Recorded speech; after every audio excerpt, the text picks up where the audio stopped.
So let's start with testing. The first step of the testing that we want to cover in these videos are unit testing, and we are going to use jest for unit testing. Let us see our package.json file, and here in the script section we have one section for the test, which as you can see runs React scripts with command test.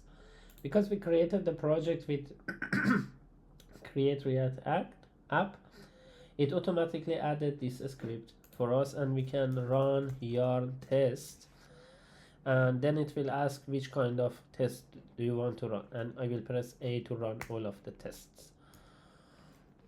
Sorry, I pressed Q and it has been quit. Let us run it again, and then let us press A. So let us see. It goes to src app.tsx, and here we are getting a fail. And the other way to run tests, if you are using WebStore, I can also open a test file, and here I have an option for run app.test.tsx file, and this allows me to run this test, and I can also see the same result back here in my terminal. But why this test is failing? Because we already changed app.tsx file, but we didn't update the test file. So this test file has been generated by create React app, and this was the default test, and we changed the app.tsx file, but we didn't update the test. For now, let us first ignore this test file. I'm going to first add some other tests which are simpler to write, and then in the future videos we are returning back to this file, and we are going to fix this. And let us go to our to-do folder. We have different components here. This is the create component, import to-dos component, important to-dos components, list, and loading. And the loading component is a simple component, so let me start writing with this test for this component.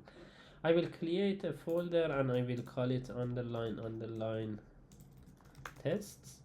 And this is also a convention that you will see it a lot in the React community, that we will put all of the test files inside //tests. Let us add a file called loading.test.tsx, and here I will add a describe column, and I'm going to write loading component, and this describe shows that I'm going to test this component. And inside this test suite I have multiple testers. I can add, for example, render correctly, and I'm expecting that when I am running a loading component, the return value would be a paragraph which contains loading 33 dots. So let us go and let us render this component, and I will go into render loading component, and this component does not need any properties, so I will just write like this. And for rendering of the component we are using React testing library, so I'm importing render from testing library React. And what does this do? This actually renders the whole component, and then I want to make sure that inside my screen I will see this text. So, and for this we are also again using React testing library. There is a function, there is a object screen that I can import it from React library, and here I can go at get by text, and I'm expecting this text to be inside my document. So this will be my first test case.